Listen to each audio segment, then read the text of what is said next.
அஸ்ஸலாமு அலைக்கும் வரஹ்மத்துல்லாஹி வபரகாத்துஹு. நம்ம இன்னைக்கு என்ன பார்க்க போறோம்னா சாமிரி. இவன் யாருன்னு கேட்டீங்கன்னா மூசா அலைஹிஸ்ஸலாம் காலத்துல வாழ்ந்தவன் சாமிரி. ஃபிரௌன் தன்னுடைய ஆட்சிக்கு எதிராக ஒரு குழந்தை பிறக்கும் போது அந்த குழந்தையால ஆட்சிக்கு ஆபத்து வருதுன்னு உடனே எல்லா குழந்தைகளும் கொல்ல சொன்னான். அது வடிகட்டின முட்டாள்தனம் வச்சுங்கன்னா. அப்படி இருந்த போது அந்த சமயத்துல 2 குழந்தைங்க பிறகுது. ஒன்று சாமிரி, அவரும் பேரும் மூசா தான். இவர் மூசா அலைஹிஸ்ஸலாம் பேரும் மூசா தான். அதுக்கு தான் சொல்லுவாங்க மூசல்லதி ரப்பாஹு ஜிப்ரீலு காஃபிருன். அதாவது ஜிப்ரீல் அலைஹிஸ்ஸலாம் கொண்டு குகையில வச்சு வளர்க்குறாங்க இந்த சாமிரிய. அவரு பேரும் மூசா தான். இந்த மூசல்லதி ரப்பாஹு ஃபிரௌனு முஸ்லிமுன்.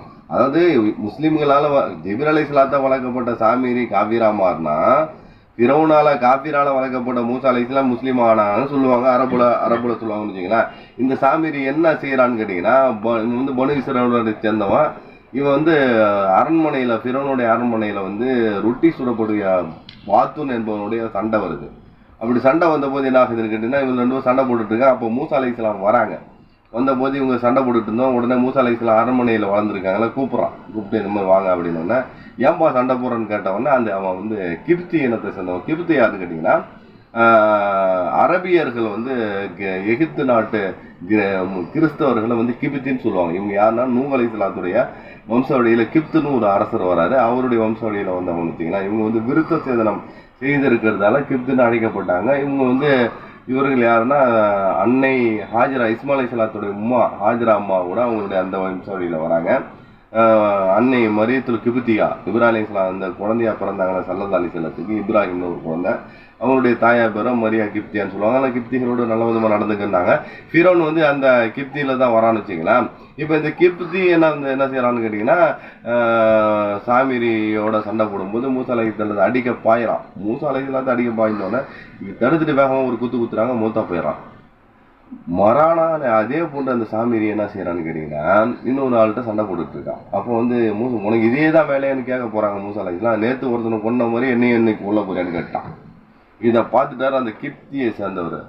நேற்று பார்த்துன கொன்னது நீ தானான்னு கேட்டவொடனே நாளை திறந்து வெளியில போயிடறாங்க. இப்போ அடுத்து நல்லா வேதத்தையும் நேர்வழியை கொடுத்து தௌராத்தையும் கொடுத்த பிறகு என்ன பண்றாங்க, ஹாரூன் அலைஹிஸ்ஸலாத்தை தன்னோட சமுதாயத்துக்கு ஒரு பாதுகாப்பெல்லாம் நியமிச்சுட்டு என்ன பண்றாங்க, மூசா அலைஹிஸ்ஸலாம் அல்லாஹ்வோட வசனிப்பதற்காக தூர் சீனா மலைக்கு போறாங்க. அப்ப ஜிப்ரீல் அலைஹிஸ்ஸலாம் தான் வராங்க. வந்த பொழுது என்ன எடுத்துட்டு வராங்கன்னா, பரிசு ஹயாத்து ஜீவ குதிரைன்னு சொல்லுவாங்க. அந்த ஜீவ குதிரையை அதுலதான் ஜிப்ரீல் அலைஹிஸ்ஸலாம் பறந்து போறாங்க. ஜீவ குதிரையில தான் மூசா அலைஹிஸ்ஸலாம் தூர் சீனா மலைக்கு போறாங்க. அந்த ஜீவ குதிரையை கால் வைக்கிற இடத்துல எல்லாம் பசுமையாகுது. அந்த இடத்த பார்க்குற சாமிரி பார்த்த உடனே என்ன செய்யறான்னா, என்ன கால் வைக்கிற இடம்லாம் பசுமையாகுதுன்னா அதுல இருந்து ஒரு மண்ணை எடுத்துக்கிறான், கொஞ்சம் மண் எடுத்து போட்டுக்கிறான். இப்போ மூசா அலைஹிஸ்ஸலாம் அங்கே தூர் சீனா மலைக்கு போயிட்டாங்க.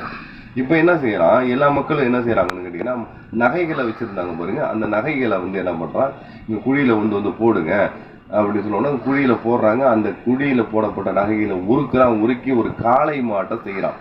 அந்த காளை மாட்டை செஞ்சு அந்த மண் எடுத்து வச்சிருந்தான் பாருங்க, அதை அந்த காளை மாட்டோட வயிற்றுல போட்டோன்னா அது சப்தம் ஆரம்பிக்குது. உடனே அவன் என்ன சொல்லிட்டான்னு வச்சுங்களா, மூசா அலைஹிஸ்ஸலாம் தேடி போனாலாம் இதுதான் சொல்லிட்டான். அதுதான் மூசா அலைஹிஸ்ஸலாம் திரும்ப இவனை கண்டிப்பாங்க.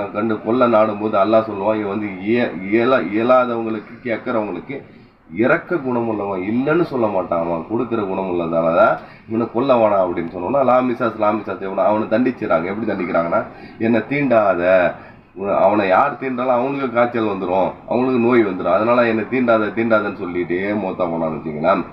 இவனை பின்பற்றக்கூடியவர்கள் தான் சாமிரான் யூதர்கள் இன்னும் இருக்கிறாங்கன்னு வச்சுங்களேன். இவன் இந்த காலமாட்டை சொல்லும் பொழுது வணங்குறதுக்காக வேண்டி செய்யும்போது 12,000 பேர் மட்டும் மாறல. அவங்க யாரும் யூசுப் அலைஹிஸ்ஸலாம், புன்யாமின் அலைஹிஸ்ஸலாம் அவங்களுடைய வம்சாவளியில வந்த மக்கள் மாறல. மீது 5,80,000 பேர் மாறிட்டாங்க. இதனாலதான் இவங்க என்ன ஆகுதுன்னு கேட்டீங்கன்னா, அதுக்கப்புறம் தான் மூசா அலைஹிஸ்ஸலாம் சபிக்க ஆரம்பிக்கிறாங்க. இந்த சாமிரி என்பவன் அந்த விஷயத்துல ஏற்கனவே அந்த ஒரு மாட்டை செஞ்சு அதை உயிர்ப்பிக்கிற அளவுக்கு அல்லாஹ் அதுக்கு அவனுக்கு ஒரு பவரை கொடுத்துருந்தான், சக்தியை கொடுத்துருந்தான்னு வச்சுக்கோங்களேன். இதுலதான் சொல்லுவாங்க சாமிரி செஞ்சதுலாம் அற்புதம் இல்லைன்னு சொல்லுவாங்க. அல்லாவே சொல்றான் காலை கண்டன் பக்தி அவருக்கு ஊட்டப்பட்டதுன்னு. சரி, இந்த ஒரு நல்ல விஷயத்தை உங்களுக்கு பகிர்ந்து கொள்ள கொடுத்து நல்ல வாய்ப்பு அளித்தா இன்னொரு பதிவு பார்க்குறேன். அஸ்ஸலாமு அலைக்கும் வரஹ்மத்துல்லாஹி வபரகாத்துஹு.